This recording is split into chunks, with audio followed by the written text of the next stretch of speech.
এই যে দেখেন 1 নম্বরে ফোন লক, 2 নম্বরে সিম লক, 3 নম্বরে পিন লক এবং 4 নম্বরে যেটি আছে এটি হলো প্রাইভেসি লক। বন্ধুগণ, এই প্রাইভেসি লক নিয়ে আজকে আমি আলোচনা করব।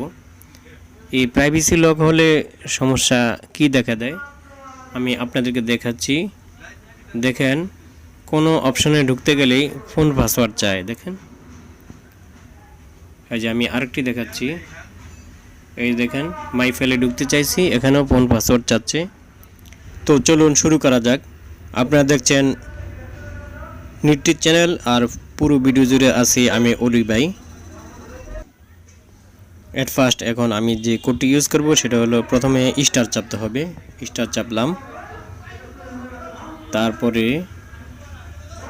2, তারপরে 7, তারপরে 6, তারপরে 7, তারপর স্টার। ওকে, তারপরে এখন যেটা চাপতে হবে 3, 8, 5, 5। বন্ধুগণ, এবার হ্যাশ চাপবো, দেখা যাক কি হয়। দেখেন, এখন পরিবর্তন এসেছে, তার মানে আমাদের এই কোডটি গ্রহণ করেছে।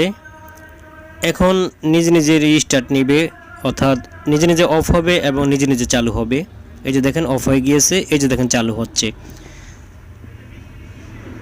ফুল চালু হওয়ার পরে আমরা সেটিং অপশনে গিয়ে দেখব যে প্রাইভেসি লকটি অন অবস্থায় আছে না অফ অবস্থায় আছে। যদি অফ হয়ে যায় তাহলে মনে করব যে কাজের কাজ হয়ে গিয়েছে। তো সেটটি পুরোপুরি চালু হওয়ার পরে আমরা চেক করব। সেটিং অপশনে ঢুকে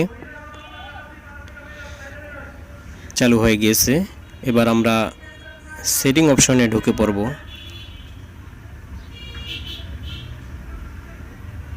দেখা যাক কি হয়। ইতিপূর্বে প্রাইভেসি লক অন ছিল, এবার দেখব কি হয়।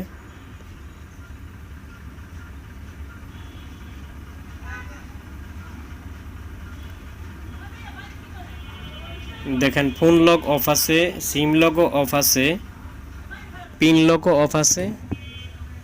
দেখুন, প্রাইভেসি লক অন ছিল, এখন অফ হয়ে গিয়েছে, তার মানে আমাদের কাজটি সাকসেস। তো এবার আমরা দেখব যে অপশনগুলিতে ইতিপূর্বে ঢুকতে পারি নাই, পাসওয়ার্ড চাচ্ছে, সেখানে কি অবস্থা। দেখেন, পাসওয়ার্ড চাচ্ছে না। আমি আরেকটিতে ক্লিক করলাম, কন্ট্রাক্ট, সেখানেও পাসওয়ার্ড চাচ্ছে না।